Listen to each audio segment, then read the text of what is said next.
Buried in snow. Just before we get started, I've asked Andrew if he'd give you a little information sales pitch on wet training. Now, this is not either diaper training or toilet training. No, wet is wood, energy, technology, transfer. Yeah. Okay, W-E-T-T. And he's been through the whole thing. Tell us about it. Yeah, so I took the course back in November and did Can you hear that? Speak up just a a little bit louder? Okay. Okay, now he's got you That's going. good? Okay. So last November I took the training for code compliance, which breaks down all the different parts you have in a wood stove or masonry fireplace and factory-built fireplaces, and gives you an idea of the clearances that you need for properly installing the wood stoves. And for what we're doing, I think the wood stove is more relevant to what we're installing right now. But and then the other part of the course is wood burning systems, which gives you a really good idea of how technology has changed from an airtight sealed unit to advanced combustion, and how with EPA standards they're going to be reducing the amount of pollution that's created from wood stoves. Along with that, there's a different technique in how you need to start the fires and seasoning your wood to make sure that you're getting the most amount of energy out of the wood that you're burning. Also the site inspection as well. So I think it's important for each community to have someone who could be certified for chimney sweep, doing the installations, and then it wouldn't hurt to have the inspection either, because you could have housing managers or someone on site who could do the inspections at some of the stages that is harder to, you could do it as they're installing, and it makes it a lot easier, making sure that it's done up to code. Yeah, and the ultimate goal is to make sure there aren't any fires in houses, because it's just not a risk that's worth taking when you're installing a wood stove or any appliance, or changing an appliance too. So, yeah. Cool. I just want to mention the evolution of wood burning appliances and why there's a sudden change recently. We went from the open one to sort of the big cast iron thing, and then we finally got the slow combustion, and then it got a little bit better. And the problem is that wood burning is very polluting, and you know that even in your own communities, if there's a temperature inversion and all of the wood burning stoves dump their smoke down on the ground, it gets really bad. In fact, in Vermont, in the United States, in Vermont, there's a place called Vermont Castings, where they make wood stoves. And they had to ban wood heating in the village where they made wood stoves, because they lived in the bottom of a valley, and it was worse than Los Angeles with the smog. They were right out in the middle of nowhere, and it was just a blanket of smoke. And so for a while they had to burn it. Now, what has really happened is places a little bit all over the world, Montreal is a good example. 5-6 years ago, Montreal put in a ban on wood heating that was going to be applied 5 years later. And basically they said you can't have wood heating within the city of Montreal because the fine particles of smoke was the worst pollutant we had in the city. It was worse than automobiles, okay? And because it all just sat there. And so they said you can only, they didn't actually ban wood heating, they said you can only have appliances that meet a certain energy efficient standard, which means it basically burns all the smoke. So the smoke gets burned, which means you get more heat out of your fuel, but it means there's less pollution going out. So it's a measure of particles per cubic meter or something that go into the air. When they put that law into place with a 5-year delay for application, there were 2 appliances on the market that were legal. Some pellet stoves and one other one. And those were the only legal things. When it finally went into effect, there were 150 models that were legal, because the manufacturers responded to this thing happening in all the big cities that was banning wood heating. And so now, as opposed to having the ban of wood heating, what they're really saying is they ban any inefficient wood heating for health reasons, not for energy conservation reasons. Energy conservation follows with it, because you just get more heat from your fuel. So that's why you'll notice that there's big changes in the things on the market. So if you're changing out your stove for some reason, you might want to look carefully at the new choices, because there's a wide variety of new choices there. Can make your wood go further, can give you more control over your heat, and at the same time have less pollution in the community and less pollution even in your own house. Plus all the safety things with the wet applications are going. Okay, now we're going to go to work up here in the attic, and let's take a look at what we're going to be putting in. First of all, we got the support bucket that's already there. So the next thing, and I'm going to keep looking at my notes to make sure I don't get ahead of myself. So we have two little pieces here. Here's a sort of a bucket adapter that is simply set in there like that, and it's not even attached. It's just dropped easily right in like that. Okay, that's real hard. Yeah, I think he's going to put that in. Then this piece goes in, and as you can notice, it's corrugated on this side. That's going to get the flue pipe down in the house coming up, and the big rim here matches the chimney, the metal chimney section. So this is a transition between the flue pipe and chimney, and it goes right in there. Again, it just drops in, and it's held by gravity, because the first thing we did in the last session is what? Holding the weight. Okay? That also tends to begin to seal, not perfectly, but it begins to seal the air movement up here. And if you did a good job of caulking this frame down below, so there's no air coming up into this part, then you've pretty well got it sealed off as we move up. Now, if you cut that square wide open, but caulked your trim, you're still good. If you didn't caulk the trim and you cut the square wide open, you're going to have air going into the attic, okay, right around your whole chimney. So then we have other things that need to be done. Now the problem is the chimney section itself will be placed in there, and so the chimney section comes up. One little thing with the chimney sections when you get ready to place it is, according to what happens with shipping, the insulation in here can be shifted all to one side, to the other side, or even just sort of compacted, because if it spent a week traveling like that on bumpy roads, it's compacted down. So you need to see that it's kind of just smooth right on the top. If it's sunk down, come on over with the camera here. I'll come over to you. You see, it could be settled way down in here, which means there'll be a gap in the insulation between this and the next piece. Okay? Or it could be popped out too far, and then it bulges up, and you put the next piece in, you've got to almost sit on the thing to get it to go down. So you want to inspect both ends, maybe tap it around, bang it a little bit, drop it a little like this gently, just to make sure that it's pretty well smooth, barely extending out, so the next one will compress into it. So we have a little coming out here, a little coming out there, and then we can force it together. Okay? So the chimney goes on like that. Now the problem is we have air that's going to sneak up alongside the chimney. We'd like to do something about that. Plus, the insulation of the attic, yes, if it's fireproof, it can come right up there. But what we usually do is this insulation shield. So the insulation shield is an inner piece that slides, actually. And then it's larger out here. It goes over the top of that.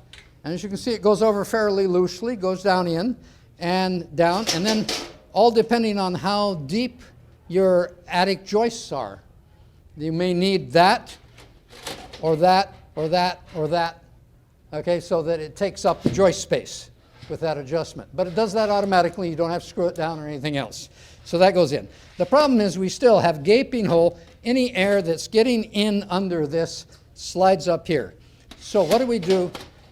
The reason, we used to always fight about this because the manufacturers never allowed us to put silicone caulking around to seal it. And when I finally really nailed them down, the lady who worked for Selkirk for the CSA, the UL testing, explained what was going on. She says the chimney moves so much with heat contraction that it's going to rip apart any silicone you put in there. It's just going to lift it, drop it. It's going to give you trouble. So that's not going to stay. So it doesn't do any good. Plus, because it doesn't do any good, they didn't test it for their certification with the seal right there. So it means that you void the warranty when you seal it. But if you don't seal it, you get moisture coming up from the house, condensing up here, dripping back down, and streaks coming down your chimney, and it looks like crap as it's coming down. So what they've done now is they give you some rock wool that is going to be forced in here a bit to give us a little bit of insulation, but mostly a fairly good air barrier. It's not perfect. So what happens is that has to go into this space right here. Okay?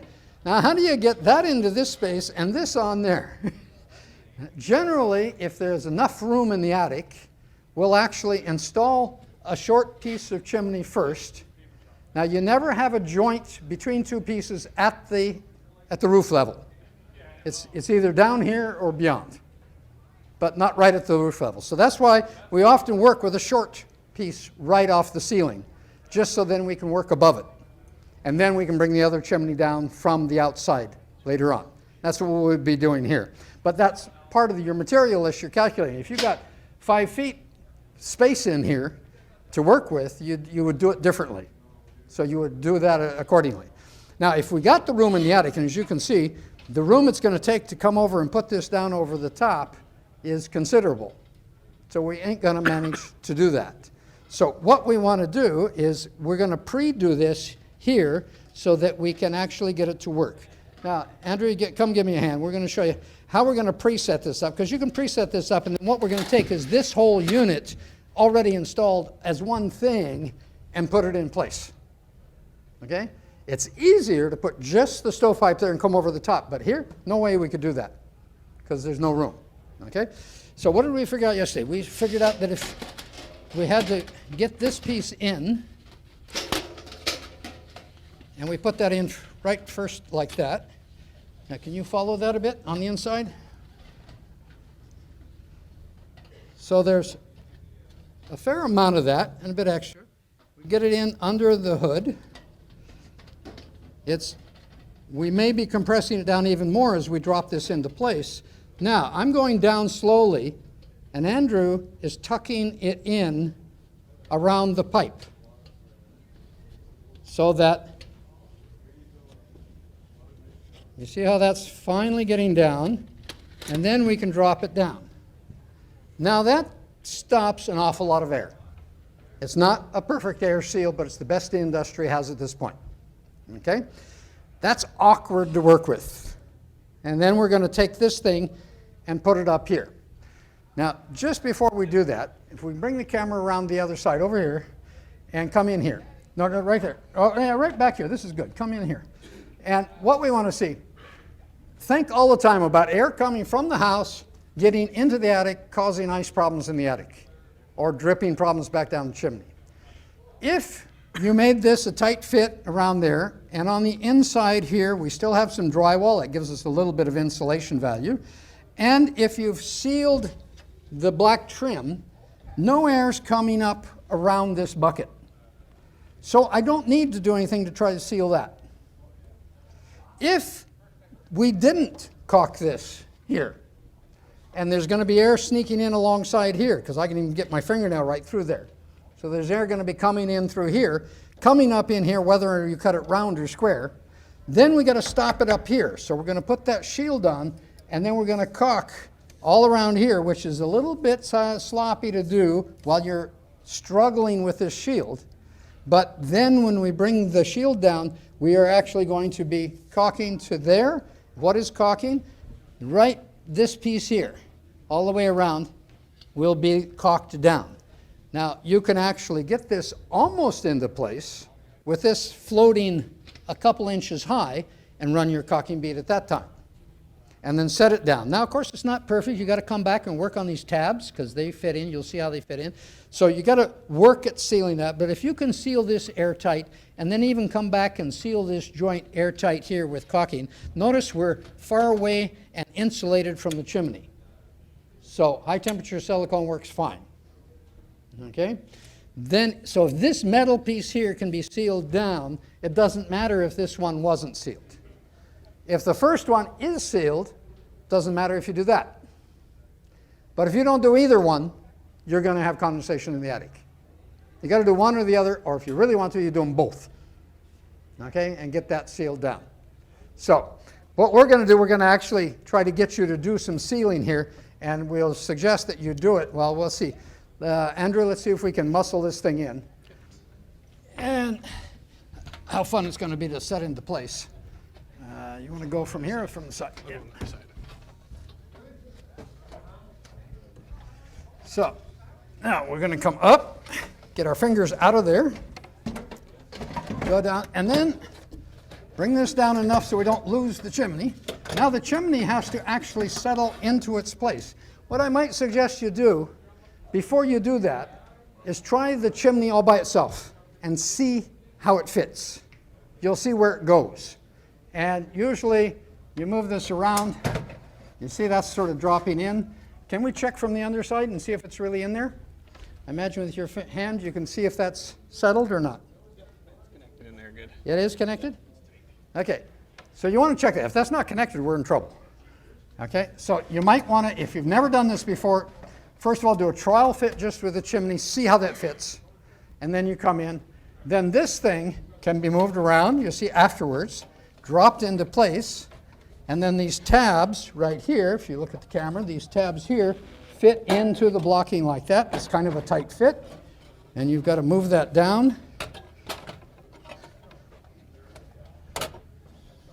Even in the attic, I would suggest 2 people. Right, we got a tab here that's riding high.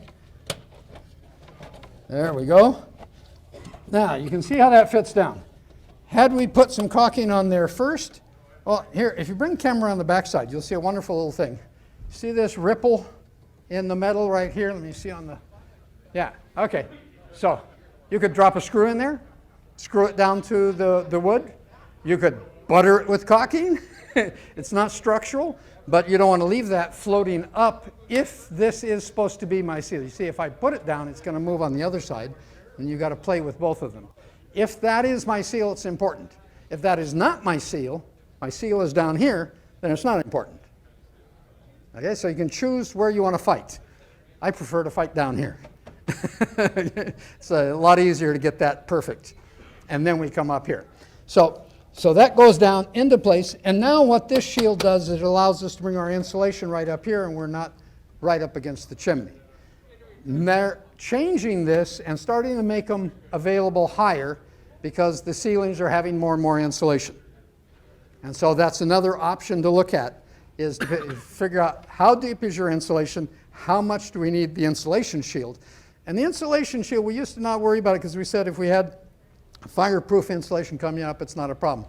Here, it allows us to really do this whole thing. Some people even want to fill that hole, those corners with insulation down below, just stop thermal losses if you really want to try to block everything, because we've got our spacing that we need from the chimney as we come on up. So that comes up like that. One last thing is before you finish your challenge, you're going to take this that came with the packing. You throw it away, so you have to go to the garbage bin and get it back. Okay, or a garbage bag or something. You cover the top before you cut the hole in the roof. It's just to protect the chimney. And I'm not really too worried about all the crap that falls in the house. You can clean that up. What I'm worried about is right here, is if this gets full of sawdust and everything. Well, first of all, the sawdust is flammable. And second, it's going to interrupt my seal with the next piece of chimney. So that's why I want to cover this, either tape down a plastic bag or put this back on it, and then we'll be working on the ceiling in the next challenge. Okay? But protect yourself. Got all this work here, let's protect it and make sure that we're good. Yes? So for R60 attics now, would that... For R60 attics, yeah. Would that piece be bigger, or is there an extension to it? They have bigger ones, right? They have extensions now for the insulation shield, so you just attach that around that, raise it So up. it's an extension to go on up. Yeah. And get the higher depth. But it solves that problem really finally of how do we pack insulation around this thing. And that's all. What's really nice is this now is manufactured to the right dimensions. And you're not trying on site to invent something to keep the insulation in the right place. Yeah, it is a product from Selkirk, yeah. That is the distance away from the wood. You needed 2 inches away from the wood, but that was defined by the black collar we put in. Because you'll notice the chimney itself is quite a bit inside of that. And so what's really fun with the right hardware is the black collar defines your blocking at a safe distance for any given chimney. And again, follow manufacturer's instructions. So you don't just do it standard. You check your chimney thing, make sure you have the hardware that's with it, and build accordingly. Because if you've got a 6-inch or 7-inch or 8-inch chimney, they may have differences. Okay? And then the same thing with this. It's getting it all set up so that we're not really worried about clearances. The only real clearance now is the flue pipe there. Now, before we finish this session, we're going to come up with this, and we're going to leave you one little job. And if amongst your teams, if someone's never put together stovepipe, let them do it. Okay, don't just do it for them, because this seam has got a little bit of trick in towards getting it in. Now, if you're doing it, you'll notice that they're all loose. So when you try to put it together, you're having trouble, raise your hand, and we'll come over and somebody will show you. There's a little trick of pressure, of pushing in together, and it goes pop and pops in. Okay, but let the partner who's never done it before do it this time. Now this will come down here and attach there. Now, by the way, if you're not familiar with this kind of stuff, you'll notice I have one edge is corrugated here. If we can see that on the camera, you see the corrugation. The other edge is straight, so the corrugated fits inside. And here I have a corrugated piece here, so this comes up and fits on like that. And we pop in, what is it, 3 screws? 3 screws, yeah. 3 screws, Andrew. We pop that in. Now this is a single wall shield, which would be inappropriate for this installation because we're too close to the wall. We need a double wall shield. But we could use a single wall if I had a radiation barrier over here between the two. Okay, so if you see an installation that's not right, you don't have to necessarily move the chimney. You can play with insulation shields. You can go to my website and you'll see the part of the wet documentation that explains distances and how you can reduce distances by using radiation shields. A radiation shield is sometimes a piece of sheet metal on the wall spaced out 1 inch and open on the bottom and the top so the air can flow behind it. And all it does is reduce the amount of radiation that hits the gyps, that hits the studs. Okay? So then that goes in. That's the end of that challenge. Okay? You got 20 minutes to do that and come to that conclusion. So I really suggest you start out, drop in those 2 inserts, test your chimney so you see how that fits, because you're going to be blind later. Take the chimney off, assemble that, get your insulation in, get it back on there, drop it down. Do we want to nail this down some? Or Yeah, in the manual it shows 4 nails in each corner. So 1 nail in each corner. 1 nail, yeah. So what I would suggest is using a roofing nail, not going all the way with it, just putting it in to get it started. Okay, that's a good suggestion. We're going to take roofing nails. Are you going to make sure they have roofing nails out there? We've already. 1 in each corner. Don't drive it home so we can take these apart for Habitat for Humanity. Just get the nail started and that's fine, because we'll have to damage something to pull the nail out later. So just get it started in the right place, 1 in each corner to tab that down. Okay? And so we won't worry about the caulking. That'll also leave it cleaner for Habitat for Humanity, who gets all this stuff later and they build houses with it. Okay? So we're trying to mix up everything and get everybody satisfied here. Okay. One other thing I'd like to add is the insulation that we used around the radiation shield is something Speak a little louder and come forward. The insulation we used for the radiation shield is something that you have to purchase through either Sentinel or Selkirk. It isn't included with the radiation shield. So just so you know, you do have to order it as a separate part. And it's not good to use like Roxol. You'd want to use something that they have certified with their parts. So part of that is the density of the material. Yeah. You'll find this is lighter density than Roxol. And yeah, it's the bad insulation. Because if you had a really heavy Roxol, you couldn't compress it.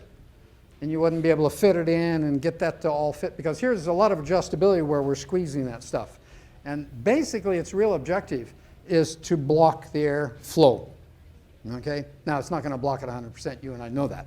But we can't come and seal this with caulking. Can't do it. No way. It'll just tear itself apart. It'll lift this thing right up. Okay? If it sticks here and doesn't stick down here, you'll have things pulling at each other. Okay? Yes? But is the pipe what?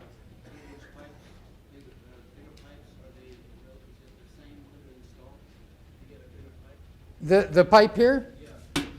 You're asking, is a double pipe the same, or? Oh, it's the same, yeah, that is all set up, and then your stovepipe, standard stovepipe comes up here. Often it might be a double wall stovepipe that has its own built-in radiation shield, that if you're close to a wall. But I'm not sure I'm answering your question. I don't want to. If that's an 8-inch pipe. Oh, 8-inch pipe. It's the same technique. Yeah, 3 screws to hold it in. 6. Oh, on the insulated one?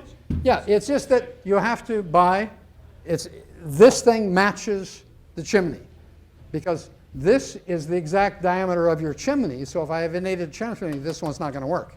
So you'll notice on the resources we have there, Selkirk has an online organizer.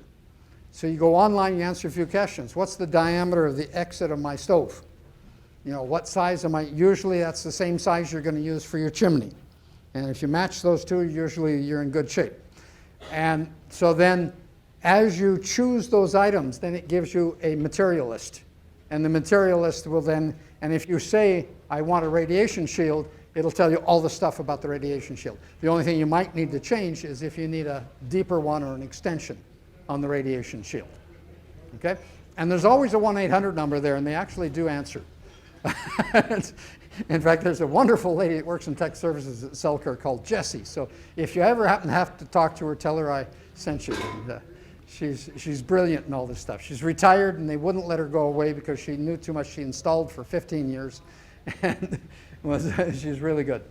Okay, so I think, is that clear as to what we need to do? Okay, go choose your sections.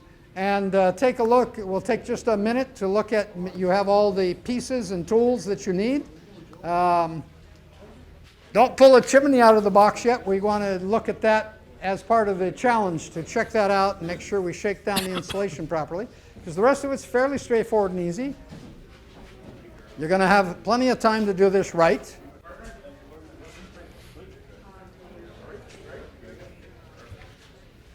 Okay, we got all the stations up. Okay, you're going to need a drill driver with some screws for attaching the flue pipe. We need some roofing nails and a hammer.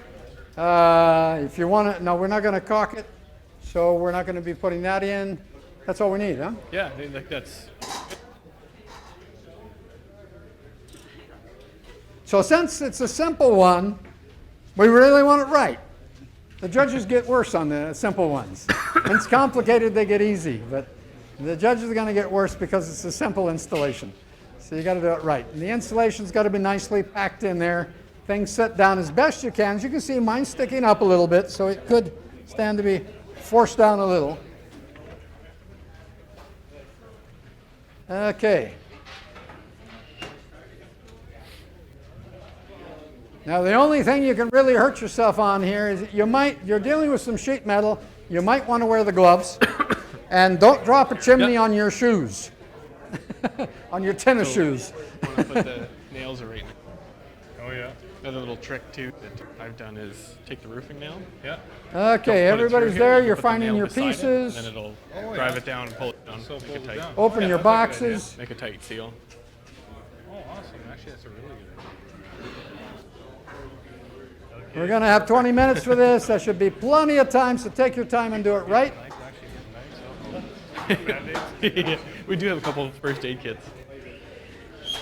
Okay, anybody miss anything, you jump at us, we'll find it for you. Let's get ready to go. 5, 4, 3, 2, 1, go! I really need that racehorse music about that. Where's the drummer boys? We need the drummer boys here to get these sessions started.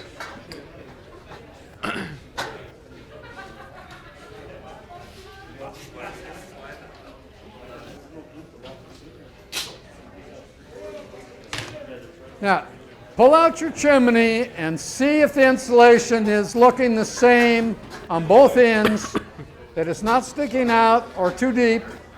If that's the way it is, that's fine. They seem to be okay. In long transport, you're going to find them compacted. By the time they get to your to your community, lunch for here. these chimneys may be in trouble already. So you want to, because see, if you don't do that, you're going to end up with a hot spot at the joint, because the heat's going to be coming out there. And a hot spot of the joint means a failed chimney. Now, there are chimney rings in the package. We'll save that for later. Put in it as a test run, see how it fits, see how your chimney. Now, before you pack that all in, did you try fitting your chimney in? Did you try fitting the chimney in to see how that sits? You really need to see how that fits into the piece. Yeah, see how that fits in, because you're going to do that blind in a minute. Just give it a light tap and it'll. So you really want to see how that fits in. Yeah, now before you build, no, that goes in as you put it over the chimney. Did you put your chimney up in it? Yeah. Now, See what they take a actually look, do? your chimney there. On the bottom is when the chimney heats up, that it That's, kind of that's melts upside together down. and creates this. Exactly. Yeah. Okay, see how that goes in. Sure. Yeah. Okay, now you see how that Yep. fits in. You can kind of swing it around, it fits down. You don't want to get your finger in. Okay, because you're going to do that blind in a minute. That's why I want you to have a feel for that. Okay? That's good. Now, the only thing, let's take a look at your chimney. Pull it out. This insulation is good. The other side looks to me like you're a little sunk in. Okay, so let's just drop this on the, drop it a little gently on the floor, right on the floor. A little more. Okay, now see if that's moving down. See, you see it is coming out. You don't want it too far, but you see that's just so that it will compress against the other. That's probably perfect, just the way it was, but it was a little deep. Okay. Check your chimneys for the insulation. Drop it down, drop it squarely on the floor gently if it needs to. Now, if you get it too far, we won't be able to compress the other piece on. No, you see, that's got a little, well, that's not bad. That's not bad. Okay. Good. Okay. And then test fit that thing. Did you test fit your chimney to see how it goes in? Good. Yep. Okay. So you see how that's going to squeeze down. Okay. Now you drop this over first. The arrow went up. The arrow went up. There was an arrow up? I didn't know there was an arrow. Good stuff. Good stuff. There's an arrow up, painted on the side. If you take a look at yours, your arrow is not up. Pull it up and look at the label. Just one thing you might want to do is just give it a Okay. insulation kind of settling at the smoothing. Now, Take the whole chimney pull that shield high, floor and it'll just settle. and you'll see if there's room to start to put the insulation in. You see, you want this collar you want to drop down. Yeah, and then you nestle that insulation in there. There you go. Okay, you're already getting in there. Now watch out for your fingers when you're playing inside there. Okay. Are we going in the right direction? Yeah. You're up in the right direction. Good. As the guy said on the other side, the arrow is up. There's an arrow on the side of the thing. Now you got to settle it. Now bring that down a little. Now nestle this in. Nestle it in so you're really down, and go check it on the bottom, because if it's not set right, nothing else is going right. That's taken all the way to the chimney. It's got to be settled in firmly. Still got to go down a little bit. There you go. See? Yeah. Okay, make sure it's settled down on the bottom. Yeah. It's going to be a fast one.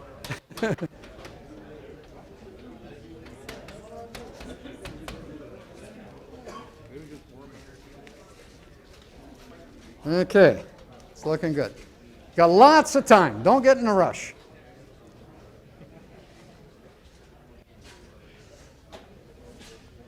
Just as important as that black support for holding the whole weight, this is the first piece of chimney. It's got to be square. It's got to be settled in. Oh, I hear nails already over there. That's moving.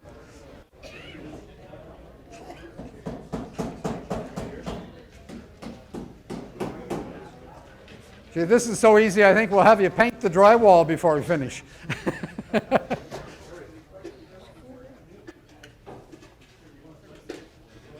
You'll hear that snap as soon as it goes in there. And when you look underneath, it's tight.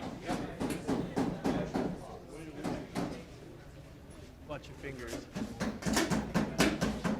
Okay. Nice and tight. Perfect. Okay, let's drop that thing in there. Arrow's up. You ready to go? Your bucket's in there? Yep. So you got to nurse this thing in place. Yeah. You all set there? Yeah. Those tabs are got to be pushed out of the way so you can drop that down.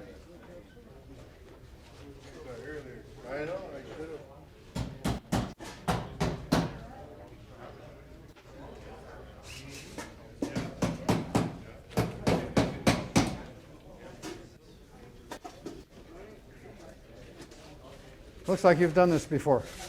No, but we watched you do it 2 minutes ago. So. Actually, it went together faster than I had thought when we were trying to figure out how to separate these things. This one's too fast, huh?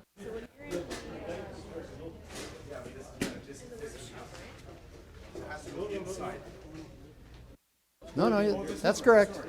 You ain't going to make it the other way. It won't work. If you, They're not really a medicine. oh, they're not.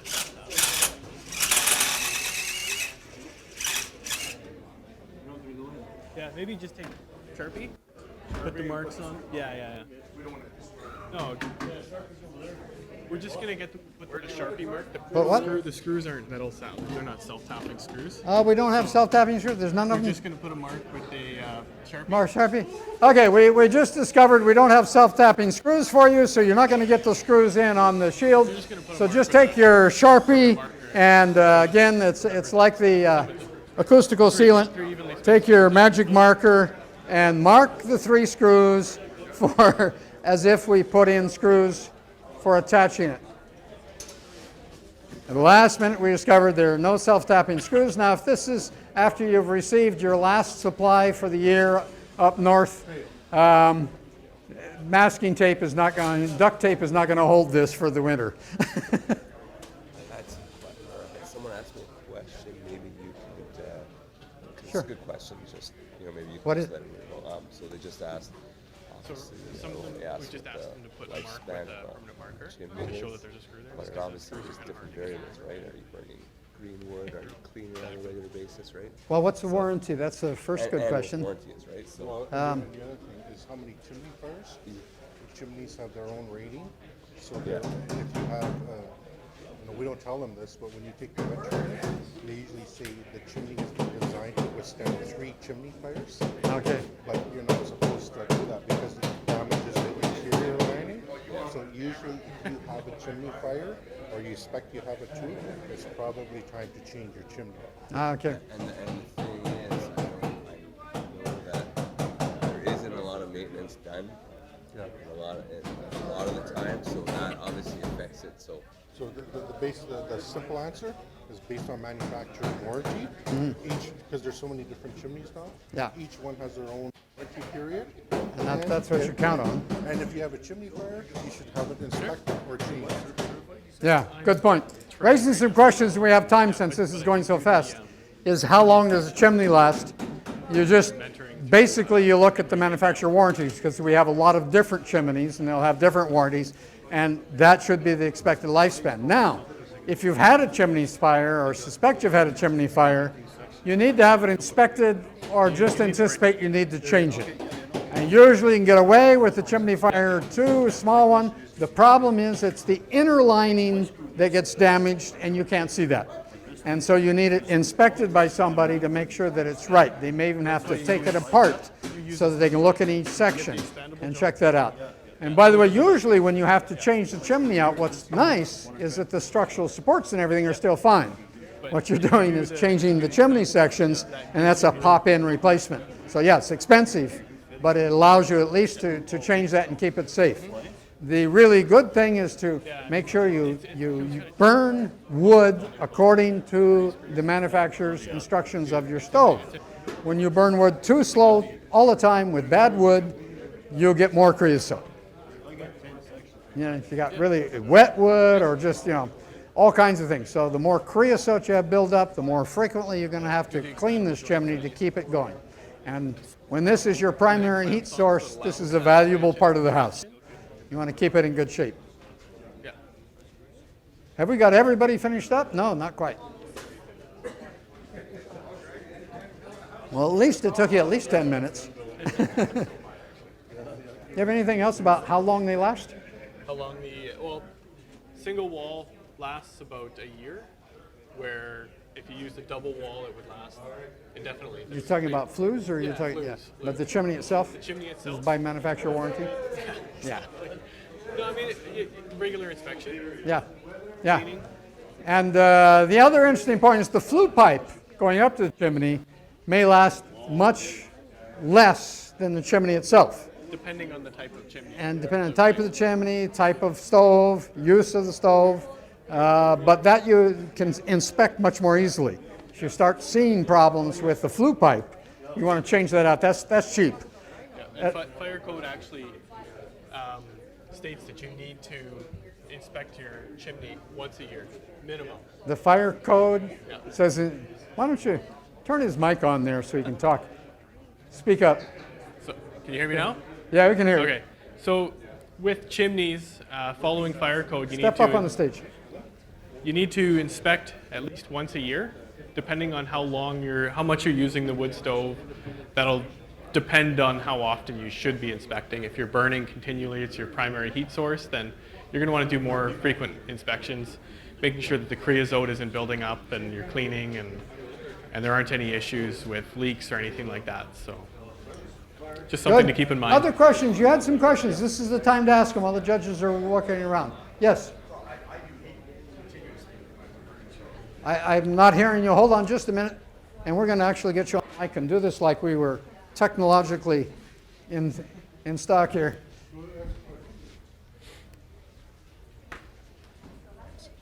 I just wanted to ask, so you said that if you use it as your primary heat source and you burn continuously, like the fire doesn't go out at our place, Yep. I should be getting a wet inspection every year or just an inspection? Get someone to Like I get it inspect swept every year, once a year. but I just sweep it myself. Like I don't Yeah. have a certified wet.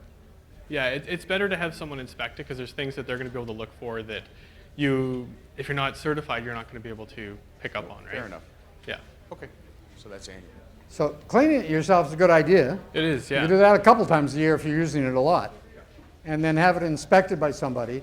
The other thing is, particularly if it's a large chimney, if you want to, there are some chimney sweeps that have video cameras that actually go down and you get a card. These are really more useful in masonry chimneys. That, in fact, I was always laughing. I remember at one point when they first brought out the video cameras in Hamilton, they discovered that most of the houses were made cheated.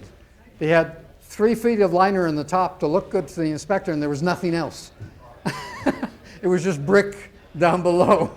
And all of a sudden, it was like a big crisis in Hamilton when the first chimney cam came out, and we discovered that 3 feet down there was nothing.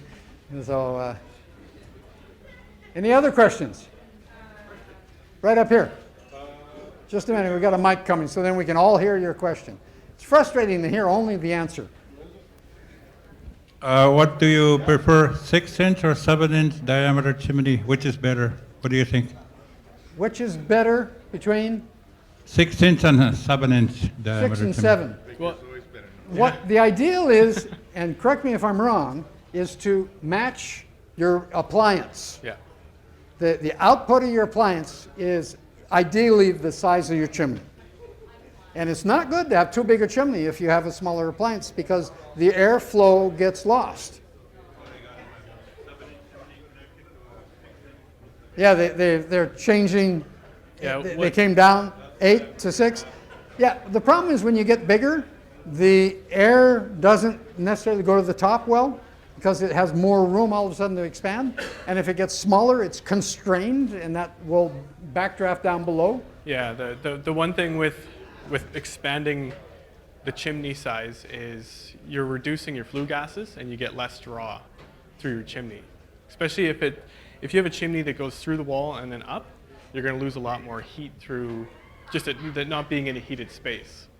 So it's really important to just and follow the manufacturer's instructions. Other manufacturer instructions. Sometimes you can call, like if you have a Blaze King and they say don't reduce at the flue collar, that doesn't necessarily mean you can't reduce it at the chimney, but you need to call them and ask them how they, what they would suggest, because depending on the height of your chimney, that's going to make a difference too.